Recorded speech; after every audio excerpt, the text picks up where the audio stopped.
चलिए हम कंटिन्यू करते हैं। हम क्वेश्चन नंबर 13 पे थे। Following is not related to analgesia. Analgesia अब आप है क्या? यह आपका एक ऐसा सिस्टम है बॉडी का जो कि पेन को सप्रेस कर देता है। एक बात आपने याद रखनी है कि जब तक आपके ब्रेन को पता चलता रहेगा कि बॉडी में कहीं ना कहीं पेन है, वो उसको ठीक करने की कोशिश करेगा, ठीक है, और हम भी अवेयर रहेंगे और हम भी उसको ठीक करने की कोशिश करेंगे। लेकिन अगर हमें पेन का पता ही नहीं चल रहा तो हम उस जो जहाँ भी कोई गलती गड़बड़ चल रही है हम उसको ठीक कैसे करेंगे। लेकिन कभी ऐसा भी होता है कि कभी हमें जो पेन है उसको सप्रेस करना पड़ता है कि वो इतनी सवेयर होती है कि वो बर्दाश्त के बाहर चले जाती है। तो उस पेन को सप्रेस करने को हम क्या बोलते हैं कि ये एनाल्जेसिया है, ठीक है। अब इसके हमारे पास कुछ कंपोनेंट्स होते हैं। उन कंपोनेंट्स में हमारे पास क्या क्या चीज़ें आ रही होती हैं। आपके सामने कुछ न्यूक्लियस के नाम लिखे हुए हैं। Periaqueductal grey, nucleus raphe magnus, nucleus paragigantocellularis, subthalamic nucleus. अब इसके अंदर से जो आपके पास अल्फा बीटा और चार्ली ऑप्शंस है ना, ये सारे के सारे एनाल्जेसिक सिस्टम से रिलेटेड होते हैं।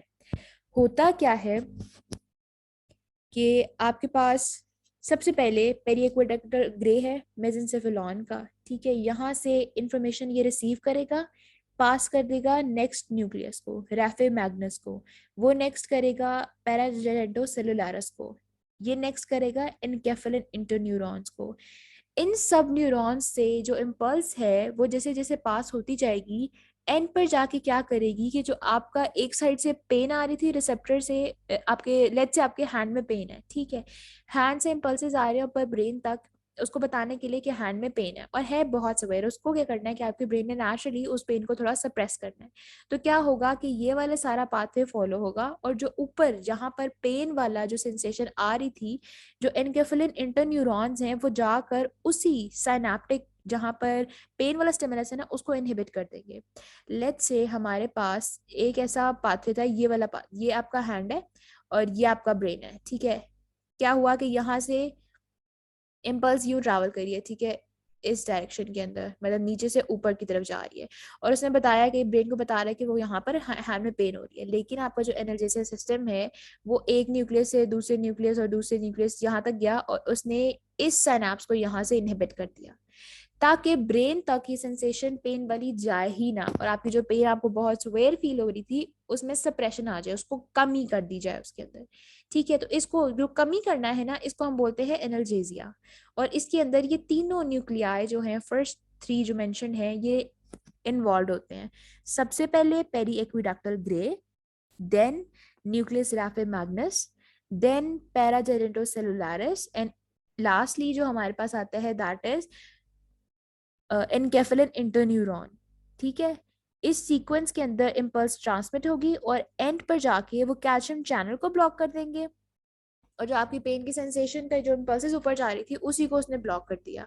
तो इस तरह से उसने पेन को सप्रेस कर दिया। अब इन ये तीन तो इन्वॉल्व हैं लेकिन नॉट रिलेटेड कौन है? सब थैलेमिक न्यूक्लियाई।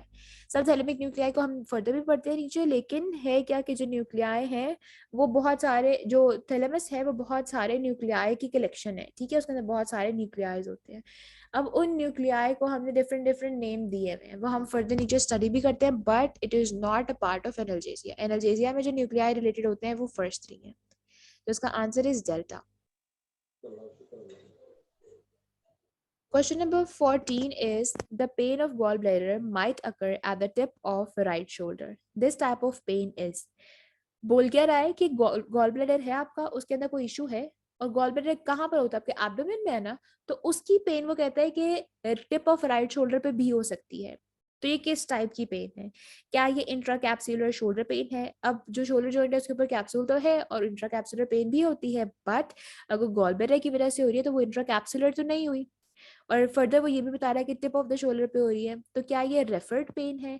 हाँ जी, ये रेफर्ड पेन कैसे होती है कि रेफर्ड पेन होती क्या है बेसिकली कि आपकी बॉडी के ना एक ऑर्गन है उसके अंदर पेन है और जो नर्व उस ऑर्गन को सप्लाई कर रही है वो कहीं ना किसी डर्माटोम को भी सप्लाई कर रही होती है, ठीक है।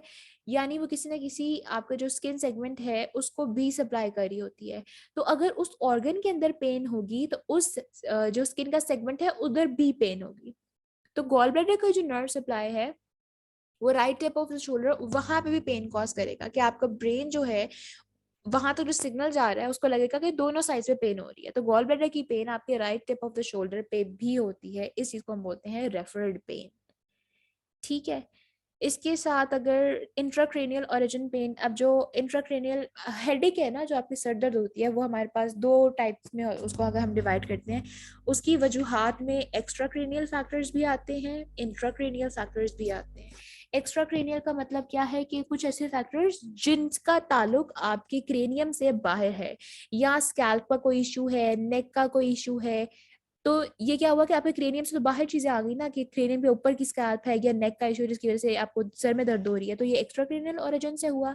लेकिन अगर आपको क्रेनियम का अंदर कोई स्ट्रक्चर है, जैसे मेनिंजेस हैं, उनकी वजह से या हाइपरटेंशन की वजह से, क्रेनियम के अंदर के स्ट्रक्चर्स की वजह से होगा, किसी जो जो साइनसेस हैं उसकी स्ट्रेचिंग की वजह से, किसी वेसल्स की वजह से अगर हो रहा है, या सीएसएफ का प्रेशर रेज होने की वजह से, तो ये क्रेनियम के अंदर की ओरिजिन की पेन्स हैं। तो क्रेनियम इंट्रा या एक्स्ट्रा, उस हिसाब से हम उसको डिवाइड करते हैं। देन डिफ्यूज पेन का मतलब होता है एक बहुत ही, आप कह लो डिफ्यूज पेन, जिसमें ना मैं किसी स्पेसिफिक पॉइंट के बारे में नहीं बता सकती कि इस पर्टिकुलर पॉइंट पे पेन है, बल्कि एक बहुत सारे लार्ज एरिया के अंदर हम कहते हैं कि ये पेन फैली हुई है।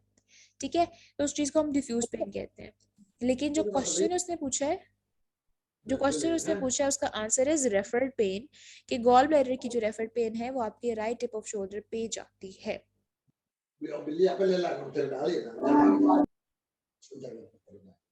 जा मैं बेला।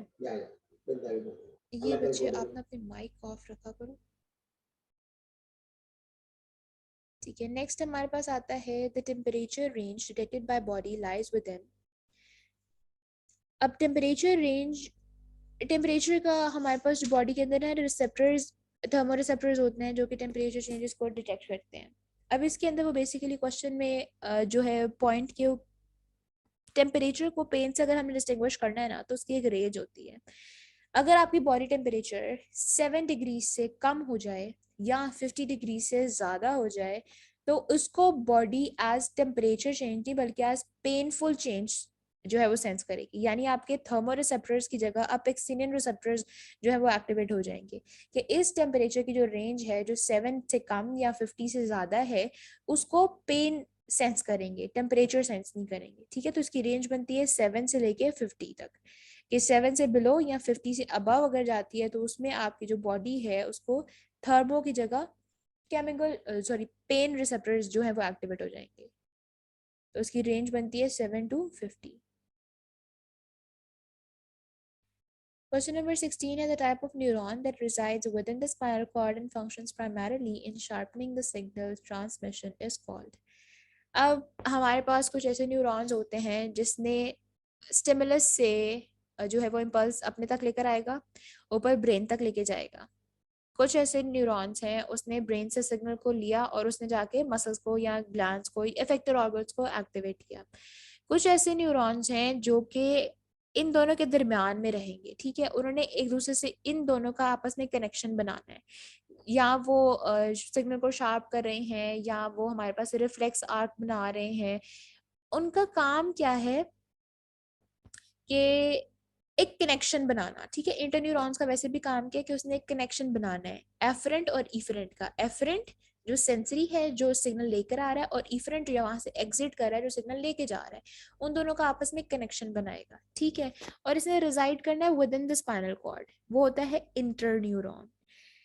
लेकिन उसका प्राइमरी फंक्शन अगर सिग्नल की शार्पनिंग है तो हम उसको क्या बोलेंगे, रेनशॉ सेल्स।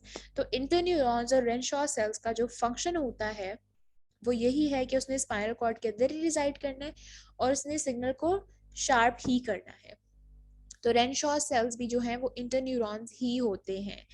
इन दोनों का काम एक ही है, और कि उसने स्पाइनल कॉर्ड के अंदर रिजाइड करना है और उसने सिग्नल की शार्पनिंग करनी है। ठीक है, लेकिन अगर हम बात करें अल्फा मोटर न्यूरॉन्स की, तो मोटर न्यूरॉन से पता चल रहा है ये हमारे पास मोटर न्यूरॉन्स हैं, और इसने जाके जो आपको मसल है उसके एक्स्ट्रा फ्यूजल फाइबर्स को सप्लाई करना होता है ताकि वो कंट्रैक्ट या रिलैक्स उस हिसाब से करे। ठीक है, कंट्रैक्शन बेसिकली करा रहा होता है वो आपके मसल्स की, कि आपके ब्रेन से इम्पल्सेस लेके जाता है आपके मसल तक। तो वो within the spinal cord तो नहीं रहा, और ना ही इसका फंक्शन शार्पनिंग था।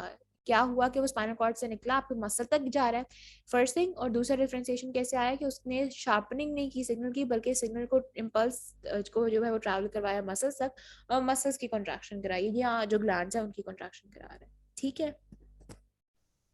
क्वेश्चन नंबर 16 का आंसर इस था।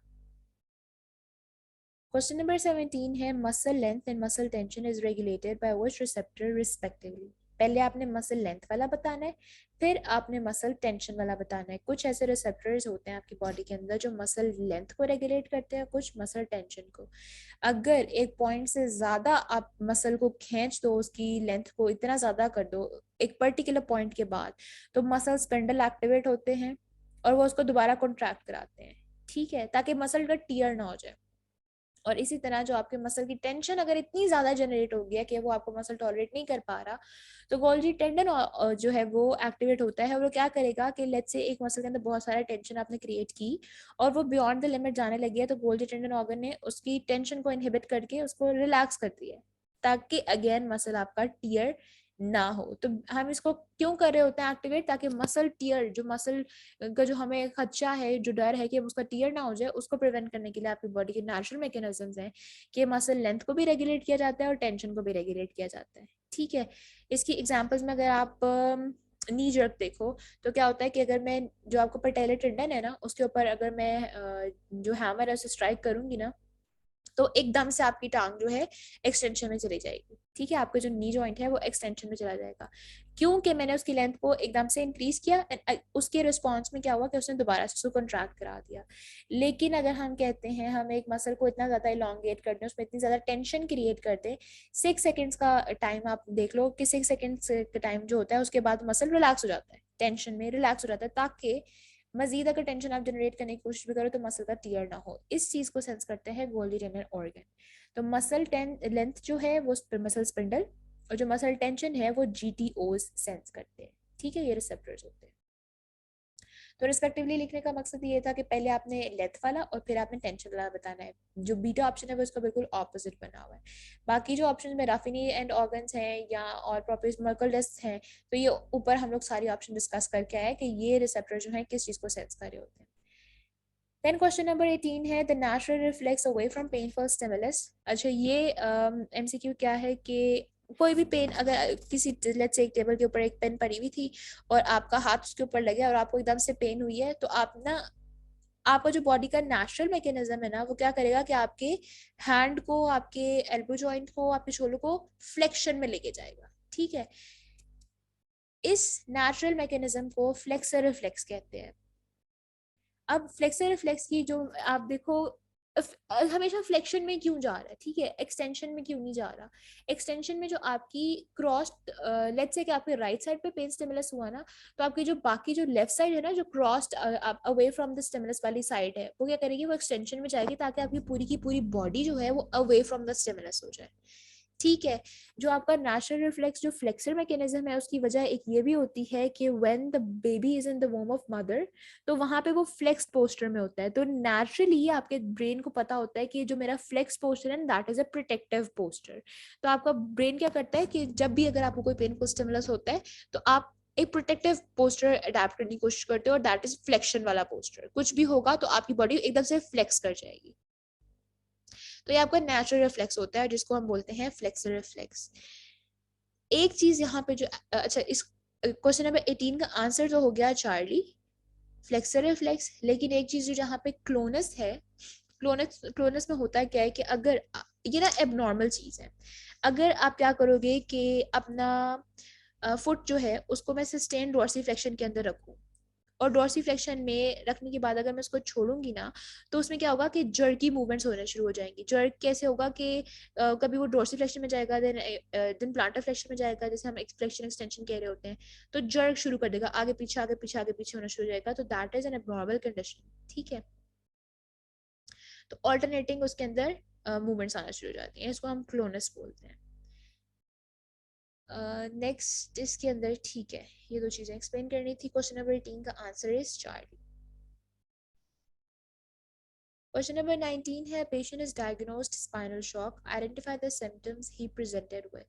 अब स्पाइनल शॉक क्या है, और आपको पता कैसे चलेगा कि जो है पेशेंट है उसको स्पाइनल शॉक था, और वो कौन कौन से सिम्टम्स के साथ जो है वो आपके सामने प्रेजेंट किया है। अब इसमें होता क्या है कि अगर स्पाइनल कॉर्ड पे कहीं पे भी इंजरी हो जाए ना, कोई भी डिप्रेशन, कोई भी ट्रांजैक्शन, कहीं पे भी इंजरी हो गई है, तो उसको हम बोलते हैं स्पाइनल शॉक। लेट्स से कि एक पेशेंट था और उसका रोड ट्रैफिक एक्सीडेंट हुआ है, और लेट्स से कोई उसको बुलेट इंजरी है, किसी भी वजह से अगर आपकी स्पाइनल कॉर्ड के ऊपर कोई चोट लगती है ना, उसको हम बोलते हैं क्या वो पेशेंट जो है वो स्पाइनल शॉक की कंडीशन के अंदर है। इसके अंदर हमारे पास कुछ सिम्टम्स आते हैं। क्या होता है कि आपका जो ब्लड प्रेशर है, आर्टीरियल ब्लड प्रेशर, वो बहुत ज़्यादा ड्रॉप कर जाता है। जो जितने भी आपकी बॉडी के रिफ्लेक्सेस हैं ना, वो काम करना छोड़ देते हैं। ठीक है, कोई भी रिफ्लेक्स काम नहीं करता। देन जो लास्टली चीज़ होती है आपके पास, जो आपका ऐसा रिफ्लेक्स जो आपके ब्लैडर को या बाउल फंक्शन को, यानी स्टूल पास करना है या इन चीज़ों को, स्टूल से रिलेटेड जो रिफ्लेक्सेस होते हैं उनको कंट्रोल करा होता है, उसका भी लॉस हो जाता है, और बहुत सारे हफ्तों तक ये चीज़ों का लॉस रहता है। देन इसकी स्टेजेस होती हैं कि इनिशियल स्टेजेस के अंदर पहले लॉस होगा, देन कुछ एक ऐसी स्टेज आएगी जिसके अंदर रिफ्लेक्सेस वापस आएंगे, एंड देन थर्ड जो एक स्टेज आएगी वहां पर आपके जो रिफ्लेक्सेस है वो बहुत ज़्यादा एग्जैजरेट हो जाते हैं, ठीक है, एग्रेवेटेड फॉर्म में आते हैं। तो हमारे पास 3 स्टेजेस होती है, लेकिन अगर हम स्पाइनल शॉक की डायग्नोसिस की बात करें तो इनिशियल स्टेजेस में हमारा ब्लड प्रेशर ड्रॉप करता है, स्केलेटल मसल के रिफ्लेक्सेस जो है उसका लॉस होता है, और सैक्रल रिफ्लेक्स जो आपके बाउल मूवमेंट्स को, जो आपके ब्लैडर को, बाउल फंक्शन को रेगुलेट करा होता है, उनका लॉस होता है। तो अगर पेशेंट तीनों सिम्टम्स हैं उसके साथ, तो हम उसको कर सकते हैं कि ये स्पाइनल शॉक है। देन कोई ना कोई ट्रॉमा की हिस्ट्री होगी कि वो फॉल है, रोड ट्रैफिक एक्सीडेंट है, बुलेट इंजरी है, इसकी वजह से उसकी जो स्पाइनल कॉर्ड है उसके अंदर कोई ना कोई लीजन आई है, ठीक है, कोई ना कोई उसकी ट्रॉमा की हिस्ट्री है। तो ऑल ऑफ द अबव जो मेंशन्ड अल्फा बीटा चार्ली है वो सिम्टम्स हैं स्पाइनल शॉक के। देन क्वेश्चन नंबर 20 में वो पूछ रहा है कि head rotation is associated with. अब मैंने आपको बताया था कि आपके ब्रेन के बहुत सारे पार्ट्स हैं, हर पार्ट का अपना अपना फंक्शन है। अब हर पार्ट जो है वो एक पर्टिकुलर फंक्शन कर रहा है। जो ब्रोकाज एरिया है वो आपका स्पीच का एरिया होता है, जो आप बातें करते हो, बोलते हो, वो आपके ब्रोकाज एरिया से सिग्नल्स आ रहे होते हैं। देन आपके प्री मोटर कॉर्टेक्स से पार्ट ऑफ द ब्रेन है, ऑसिपिटल आई फील्ड है जो आपकी विजन से रिलेटेड होता है, जो फ्रंटल आई फील्ड है वो आपके हेड की रोटेशन से रिलेटेड होता है, ठीक है। आपके ना यहाँ पे कुछ मेंशन किए होंगे आपके बुक के अंदर, आपने ये वाला पार्ट लाजमी करना है कि ये एमसीक्यूज के अंदर ना लाजमी आता है कि कौन सा पार्ट क्या फंक्शन जो है पर्टिकुलर फंक्शन उससे रिलेटेड है। तो आपकी जो हेड की रोटेशन होती है वो फ्रंटल आई फील्ड से रिलेटेड होती है। आपने इनके नाम भी याद रखने हैं और इनके फंक्शंस भी याद रखने हैं। तो जो हेड रोटेशन है that is related to frontal eye field. ये ब्रेन के पार्ट्स हैं और हर पार्ट का अपना अपना फंक्शन है। आपने सब कुछ ये वाला पार्ट जो है वो लाजमी याद रखना है। Then question number 21 is when caudate and putamen is involved in primary motor cortex in stroke, which of the symptoms is seen in addition to the symptoms of stroke in primary motor cortex? Question का मतलब क्या है कि अगर stroke क्या है कि कोई भी blood vessels rupture let's say हुआ और वहाँ पे ब्लड ने जो है वो क्लॉट बनाया, थ्रोम्बस था या एम्बोलिज्म हुआ, और क्या हुआ कि उसने किसी ना किसी पार्ट, ब्रेन की बात हुई है कि ब्रेन की किसी ना किसी वेसल के अंदर लेट्स से रप्चर हुआ, हाइपरटेंशन की वजह से कह लो, रप्चर हुआ या इंजरी की वजह से, और वहाँ पे ब्लड क्लॉट बना, वो थ्रोम्बस बना, थ्रोम्बस बनने की वजह से क्या हुआ कि जो नीचे का ब्रेन का पार्ट था वो कंप्रेस हुआ। उस कंप्रेशन के अंदर अगर मैं कहूँ कि प्राइमरी मोटर कॉर्टेक्स वाला पार्ट कंप्रेस हो रहा है तो मैंने उसको बोल दिया कि उसका स्ट्रोक है, ठीक है। इसके अंदर कुछ सिम्टम्स आते हैं। वो कह रहा है कि अगर इसके साथ साथ कॉर्डेट और पुटामेन भी इन्वॉल्व हो जाएं तो क्या क्या सिम्टम्स में एडिशनल चीज आएगी। तो इसमें ना फाइन मूवमेंट्स का लॉस, और फाइन मूवमेंट्स में जो ऑफ कोर्स जो आप फिंगर से मूवमेंट्स कर रहे होते हैं उसका लॉस तो आता ही है अगर सिर्फ प्राइमरी की बात करें। लेकिन प्राइमरी में क्या होता है कि पोस्चरल, जो आपको पोस्चर है उसके अंदर कोई इतना खास चेंज नहीं आता। जो आपकी ग्रॉस पोजिशनिंग है ना, लेट्स से कि मैं अपना शोल्डर मूव कर रही हूँ, ठीक है, शोल्डर की मूवमेंट में इतना फर्क नहीं आएगा, लेकिन अगर मैंने किसी चीज को ग्रास करना है, किसी चीज को पकड़ना है, लेट्स से पेन होल्ड करना है, तो उसके अंदर फाइन मूवमेंट्स के अंदर लॉस आ रहा होता है, ग्रॉस में नहीं आता, ठीक है। ये सिर्फ है प्राइमरी मोटर की। लेकिन अगर इसके साथ साथ कॉर्डेट और पोटामेन भी इन्वॉल्व हो जाए ना, तो आपके जो रिफ्लेक्सेस हैं वो नॉर्मल से ज्यादा हो जाते हैं। तो बीटा और चार्ली तो नॉर्मली प्राइमरी के साथ भी होते हैं, लेकिन अगर कॉर्डेट और पुटामिन भी इन्वॉल्व हो जाएं, ये बेसिकली हम आगे पढ़ते हैं बेसल गैंग्लिया से, ठीक है। अगर ये दोनों भी इन्वॉल्व हो जाएं तो रिफ्लेक्सेस नॉर्मल से बढ़ जाते हैं, तो इसको हम बोलते हैं हाइपर रिफ्लेक्सिया। तो जो आपको क्वेश्चन पूछा हुआ है कि अगर ये दोनों इन्वॉल्व हो रहे हैं तो एक्स्ट्रा क्या चीज होगी उसके सिम्टम्स के अंदर, that is hyperreflexia. Alpha option is answer. Question number 22 है the part of brain involved in learning to correct motor errors, control distal limbs, planning and sequencing movement, इन सब में से वो कौन सा पार्ट है? ठीक है, हम लोगों ने अभी इतना सब कुछ पढ़ा है कि बाकी जितने भी पार्ट्स हैं, प्राइमरी मोटर कॉर्टेक्स है या हाइपोथैलेमस का आगे पढ़ेंगे, पॉन्स मेडुला का भी पढ़ेंगे, इन सब में क्या होता है कि इनका फंक्शन ना आपके मोटर एक्टिविटी से रिलेटेड तो होता है लेकिन लर्निंग से रिलेटेड नहीं होता। आपकी जो आपके पॉन्स मेडुला का कुछ पार्ट है वो सीक्वेंसिंग को तो कर रहा होता है, जो आपके प्लानिंग जो है मूवमेंट को कर रहा होता है, लेकिन सीक्वेंसिंग या आपकी कंट्रोल डिस्टल लिम्ब को नहीं कर रहा होता। फिर आपको जो हाइपोथैलेमस उसको तो फंक्शन इंटायरली डिफरेंट होता है ना, उसका तो पूरा चार्ट है, वो हम नेक्स्ट पढ़ते भी हैं, लेकिन उसका क्या फंक्शन होता है कि उसने यहाँ रेगुलेशन बेसिकली करानी होती है आपके हार्मोन्स की या वाटर की या टेम्परेचर की। हाइपोथैलेमस का फंक्शन आपकी रेगुलेशन से रिलेटेड होता है। जो प्राइमरी मोटर है उसने सिर्फ आपके मोटर काम करने होते हैं, ठीक है, उसकी लर्निंग या इस तरीके से काम नहीं करता, वो लर्निंग नहीं करवाता, वो सीक्वेंसिंग नहीं कराता। जो पॉन्स मेडुला है इस तरह उसके भी लर्निंग वाले पैटर्न्स नहीं होते। जो सेरिबेलम है ना, उसने क्या करना है कि लेट्स आप फर्स्ट टाइम आपने कोई ना कोई एक जो है मोटर एक्टिविटी परफॉर्म की है और उसके अंदर आपने देखा है कि मैंने प्रेशर ज्यादा लगा दिया उस फोर्स के ऊपर या मैंने प्रेशर कम लगाया, तो आपके सेरिबेलम पे एक फीडबैक जाता है कि नेक्स्ट टाइम जब मैंने ये मोशन परफॉर्म करना है तो मैंने प्रेशर पहले से कम या पहले से ज्यादा, जैसे भी आपका फीडबैक था उतना करना है। तो मोटर जब आप सीख रहे होते हो करेक्ट पैटर्न, उसके अंदर सेरिबेलम का रोल होता है। इसी तरह जब आप डिस्टल लिम्स को यूज कर रहे होते हैं अपने हैंड्स को, जब आपने कोई ना कोई मूवमेंट प्लान करनी होती है कि लेट्स से मैं कह रही हूँ मैंने एक दफा अपनी फिंगर जो है वो अपने नोज पे लगानी है और अगली दफा जो है वो मैंने अपनी कॉपी की जो है वो राइट कॉर्नर पे लगानी है, टॉप राइट कॉर्नर पे लगानी है, तो मुझे पता है कि मैंने एक पॉइंट से लेकर दूसरे पॉइंट तक जाना है। तो ये जो सीक्वेंसिंग है, ये जो प्लानिंग है मूवमेंट की, that is also related to your cerebellum. ठीक है, इसीलिए आगे इसके लीजन वाला भी क्वेश्चन है, वो भी बहुत इंटरेस्टिंग है। लेकिन आपने याद रखना कि सेरिबेलम का फंक्शन इज बहुत बहुत इंपॉर्टेंट, आपने इसको अच्छे से रट्टा मार लेना है। यहाँ पे हम बाकी जो तीनों मैंने बताए उनके फंक्शंस डिफरेंट हैं, ये जो तीन फंक्शंस यहाँ पे मेंशन किए हुए हैं दैट इज ऑफ सेरिबेलम। तो correct answer is delta. Question number 23 is inability to perform rapid alternating movement. Rapid alternating movement क्या है? अगर मैं परफॉर्म करूं, अच्छा, आप अपना हाथ किया आपने आगे सामने सुपिनेशन में है, राइट हैंड लेट्स से आपने सुपिनेशन में किया, then pronation, supination pronation, supination pronation, और ऑल्टरनेटिवली एंड स्पीडली मूवमेंट आपने की है, ठीक है, तो इसको हम बोलते हैं ऑल्टरनेटिंग मूवमेंट है। लेकिन अगर कोई पेशेंट ऐसा नहीं कर पा रहा, वो बीच में जो है वो परफॉर्म करते करते उसमें जर्क्स आ रहे हैं, उसकी मूवमेंट स्मूथ नहीं है, तो इस चीज को हम बोलते हैं डिस्टायरोकोकाइनेसिया। ठीक है, inability to perform rapidly alternating movement is called dysdiadochokinesia. जो हमारे पास बाकी चीजें हैं वो भी सेरिबेलम की लीजन से ही रिलेटेड है। अगर हम बात करें कि डिसमेट्रिया है, या डिसमेट्रिया का बेसिकली मतलब क्या होता है कि मैंने इंटेंशन बनाया था ना कि अभी मैं टॉप राइट कॉर्नर पे जो है वो फिंगर पॉइंट करूंगी, लेकिन मैं वहां से ओवरशूट कर जाऊँ, मेरा हाथ वहां जाते रहते ऊपर चला जाए, तो टारगेटेड एरिया पे मैं नहीं जा पा रही, तो मेरा जो डिस्टेंस जो लेंथ थी वो मैं इसको ठीक से मैयर नहीं कर पा रही, तो ये डिसमेट्रिया है। पास पॉइंटिंग भी ये है कि वहां पर एक पर्टिकुलर पॉइंट पे अगर मैं प्रॉपर टाइम पे नहीं पहुंच पा रही और मैं उस पॉइंट को क्रॉस कर जा रही हूँ, ठीक है, लेट्स से अगेन मैं क्या काम कर रही हूँ, मैंने बोला कि मैंने आईज क्लोज करके ना जो है अपनी फिंगर को मैंने अपने नोज तक टच करना है, ठीक है, अगर मैं नोज, अब मेरी फिंगर क्लोज है लेकिन अगर मैं अभी नॉर्मल हूँ ना, मेरा सेरेबेलम नॉर्मल है, तो मैं आराम से अपने फिंगर की टिप, नोज की टिप के ऊपर अपने फिंगर टिप आराम से टच कर लूंगी।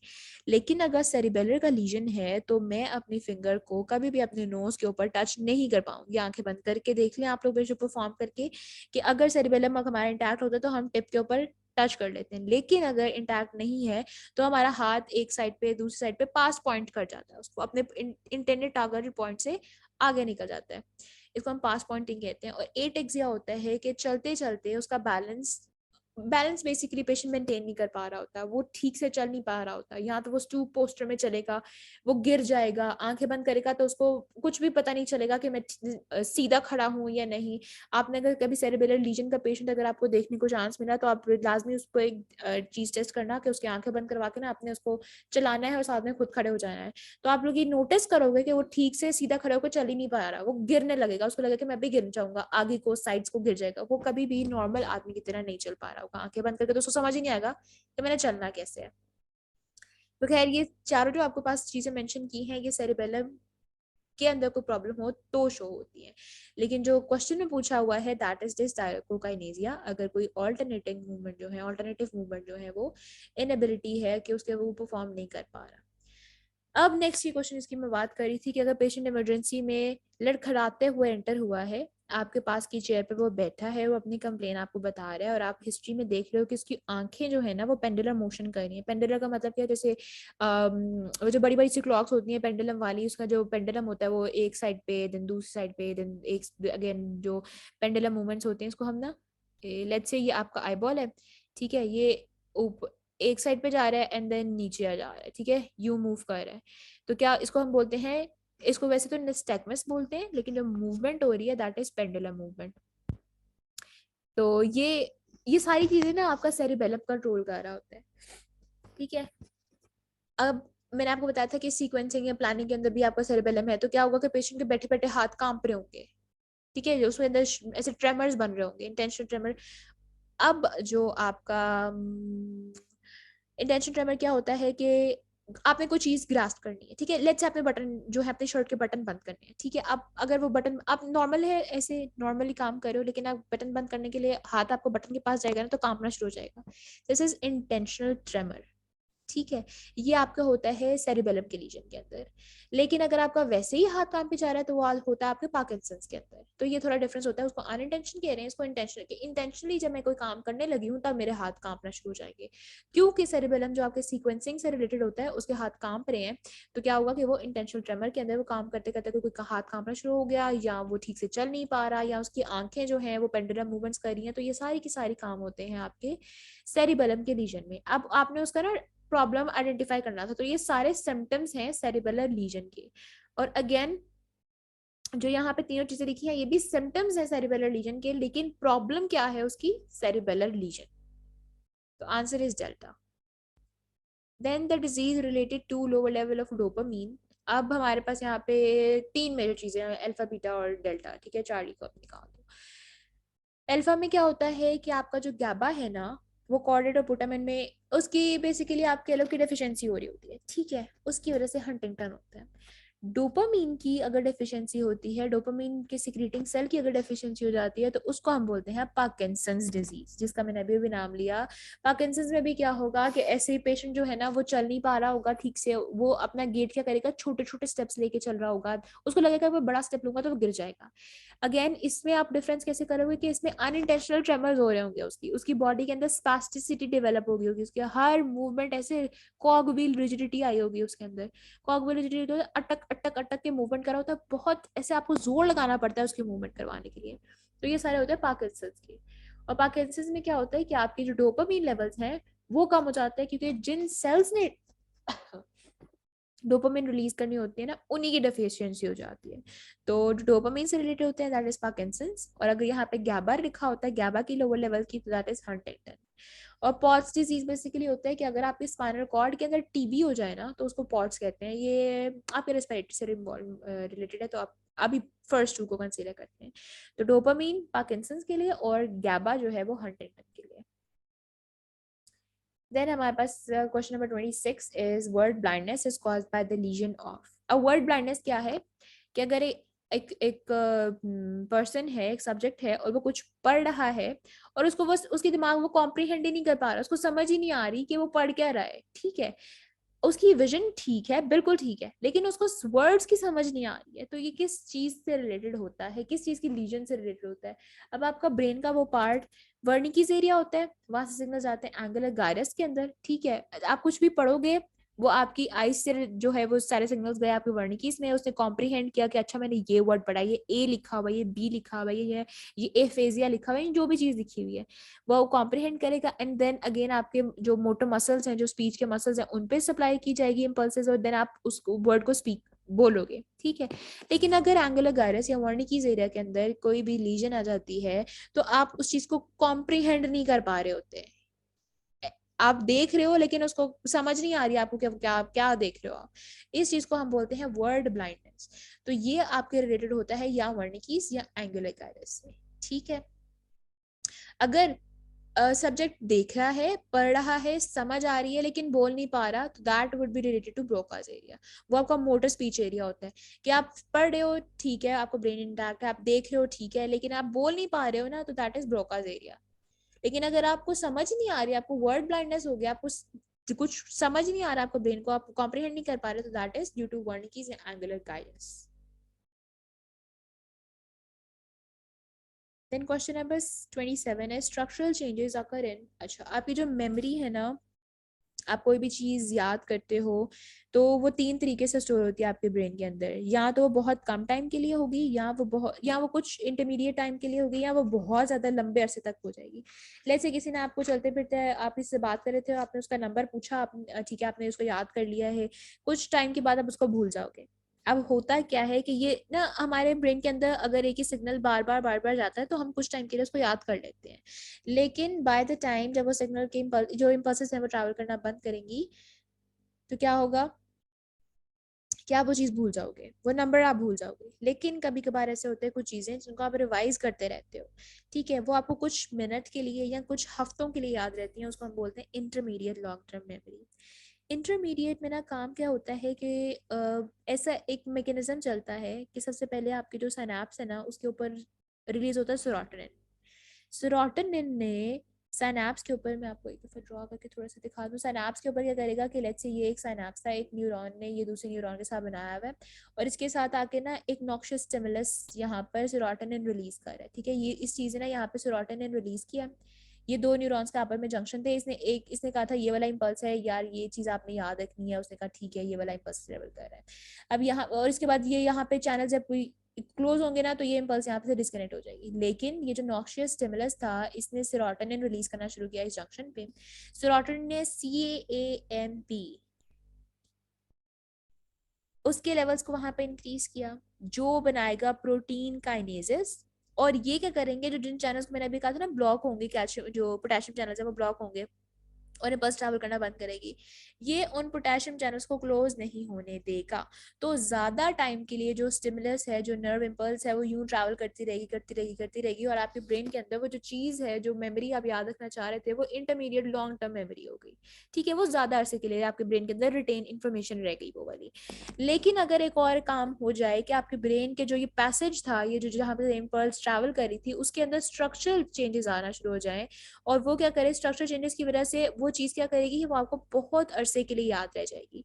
या क्या हो, जैसे दो न्यूरॉन्स थे यहाँ पर, या उसके नंबर इंक्रीज कर दूं, या उसके अंदर जो वेसिकल्स हैं, जो जो आपकी न्यूरोट्रांसमीटर्स हैं, उनका नंबर रिलीज कर दिया जाए, आपकी इंक्रीज कर दिया जाए आपकी बॉडी के अंदर, या आप साइनेप्टिक टर्मिनल्स के नंबर को इंक्रीज कर दो, या उसकी साइट को इंक्रीज कर दो, या उसके शेप या number of post synaptic spine जो है उसको चेंज कर दो। बेसिकली स्ट्रक्चरली जब चेंजेस आ रहे होते हैं ना, तो आपकी जो इंफॉर्मेशन है वो बहुत अरसे के लिए स्टोर हो जाती है, और उसको हम बोलते हैं long term memory. Then question number 28 is which of the following is not a role of limbic system। अब लिम्बिक सिस्टम के ना बहुत सारे रोल होते हैं। सबसे पहले क्या हुआ, लिम्बिक सिस्टम ने आपके CVS को रेगुलेट करना है, बॉडी टेम्परेचर को, पानी के जो बैलेंस है उसको, आपकी यूट्रंस को, यूट्राइन को कॉन्ट्रैक्शन करवानी होती है, मिल्क इजेक्शन कराना होता है, GIT को कंट्रोल करना होता है, इंटीरियर पिट्यूटरी ग्लैंड की रेगुलेशन करानी होती है। ये लिम्बिक सिस्टम के रोल होते हैं। Limbic system is also part of your brain. Different different parts को जब हम इकट्ठा करते हैं उसको हम एक लिम्बिक सिस्टम का नाम देते हैं। उसका मतलब बेसिकली होता है जो पेरिफेरी पे होता है। तो जो फर्स्ट टाइम जब हमने इसको स्टडी किया था तो हमें लगा था कि ये बिल्कुल एक बॉर्डर लाइन पे है, लेकिन अब ये एक इंटेग्रल पार्ट है आपकी। बहुत सारी देखो मेजर सारे फंक्शंस है, CVS है या एंडो है, आपकी GIT है, आपका बॉडी टेम्परेचर रेगुलेशन है, ऑस्मो रेगुलेशन है, ये सब कुछ कंट्रोल कर रहा है। तो that is a major part जो आपके इतने सारे फंक्शन को कंट्रोल करने में रोल प्ले कर रहा है। लेकिन जो यहाँ पर ऑप्शंस दी गई हैं, उसने बोला है यूट्राइन रिलैक्सेशन, जबकि जो आपका लिम्बिक सिस्टम है वो यूट्रस की कॉन्ट्रैक्शन करा रहा होता है। ठीक है, तो ये इसका रोल नहीं है, बाकी सारे इसके रोल हैं। इसने टेम्परेचर को भी, एंटीरियर पिट्यूटरी को भी और सीवीएस को भी रेगुलेट करना होता है। मैम 27th MCQ एक दफ़ा स्क्रीन पे शो कर दें। ये ले लो। Structural changes occur in short term, intermediate या long term memory. Never ending memory कोई नहीं होती, वो लॉन्ग टर्म को ही बोल रहे होते हैं। ठीक है, क्वेश्चन नंबर 29 है स्लीप वेव बिलो 3.5 हर्ट्ज। अब होता क्या है कि आपकी ब्रेन के अंदर ना हमेशा कोई ना कोई इलेक्ट्रिकल एक्टिविटी चल रही होती है। उसको हम क्या करते हैं कि इलेक्ट्रोमायोग्राफी से ना हम उसको मेजर कर लेते हैं, इलेक्ट्रोएंसेफेलोग्राफी से। ठीक है, उस इलेक्ट्रिकल एक्टिविटी को जब आप मेजर करते हो तो आपके पास डिफरेंट वेव्स आती हैं। डिपेंड करता है कि आपका ब्रेन कौन सी स्टेट के अंदर है। जब आप जाग रहे होते हो तो रिदमिकल वेव्स आ रही होती हैं, एक रिदम बना होता है उसके अंदर, उसको हम बोलते हैं अल्फा वेव्स। 8 से 12 हर्ट्ज, 8 टू 12 हर्ट्ज उसकी फ्रीक्वेंसी होती है। जब आप लाइट के अंदर आपकी आंखें खुली हुई हैं तो आपकी जो इलेक्ट्रिकल एक्टिविटी आती है वो बीटा वेव्स आती हैं, 14 टू 80 हर्ट्ज की फ्रीक्वेंसी होती है। जब किसी स्ट्रेस्ड कंडीशन में, किसी इमोशनल कंडीशन में आपकी ब्रेन की एक्टिविटी को मेजर किया जाए तो वहाँ पे थीटा वेव्स आती हैं जो 4 टू 7 हर्ट्ज होती हैं। और अगर स्लीप के ड्यूरेशन में आप देखो तो वहाँ पर लेस देन 3.5 हर्ट्ज वाली डेल्टा वेव्स आती हैं। तो यहाँ पर जो ऑप्शन है दैट इज चार्ली। ठीक है, नेक्स्ट आपके पास है कि एक ड्रग है, उसमें आपने सीएनएस का इफेक्ट देखना है, तो क्या उसकी नेचर होनी चाहिए।